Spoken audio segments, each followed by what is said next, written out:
Kagame is actually one of Africa's biggest problems because Congo is the biggest dissettlement of Africa that causes South Africa never to unite. And Kagame is the reason why we've got the Congolese struggle. The DRC, my basic understanding is that it's the wealthiest country In Africa, on the continent from a mineral perspective. In the world, yeah. It's the wealthiest country in the world from a natural resources perspective. 100%. And you're saying Paul Kagame has a part to play in that? Yeah, people don't understand that we always hear about the Rwandan genocide. The Rwandan genocide was started by Paul Kagame. And he started the Rwandan genocide because he wanted to take power by force in a country that would have never elected him into power because he came from the minority Tutsis who used to be supported by the colonizer and used to be the administrators on behalf of the colonizer. So for Paul Kagame to come back as a Tutsi to come and take power in Rwanda, he needed to do something. And what he did is he started the genocide. He started the genocide by bringing down a plane that had two presidents, Hutu presidents, the Burundian president and the Rwandan president. Paul Kagame and his RFP forces shot down the plane when it was landing back in Rwanda from actually an AU meeting.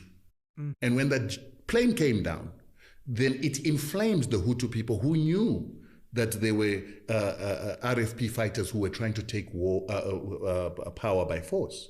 And so they began to fight against Tutsi people who they felt wanted to come and take over power.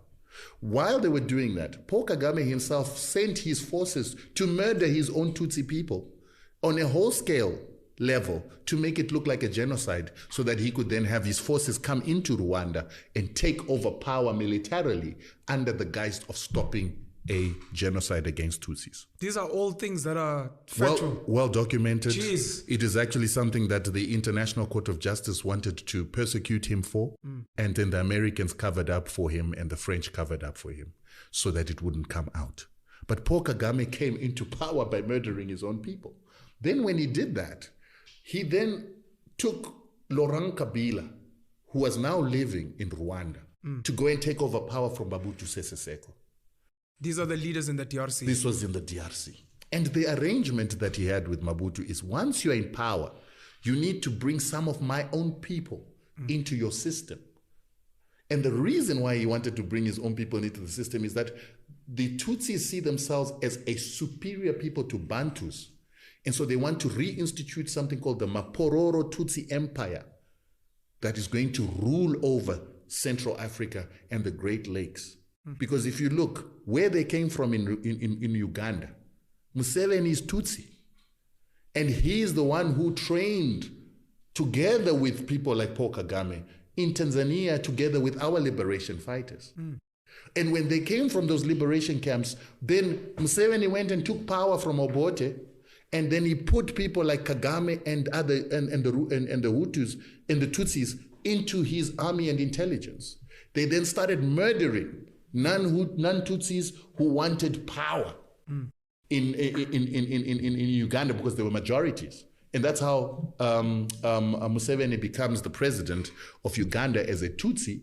And then he begins to assist Kagame together with the Europeans, the Americans, to then create a force that is going to take power in Rwanda. And then they must take power in Rwanda, instill a Tutsi in Burundi, and instill a Tutsi in Congo. So when they then succeeded in getting what do you call him? Kabila into power, Kabila refused to put Tutsis into his government. And when he refused, then Kagame and Museveni then sent their armies and rebels into Congo with an intention to remove Kabila.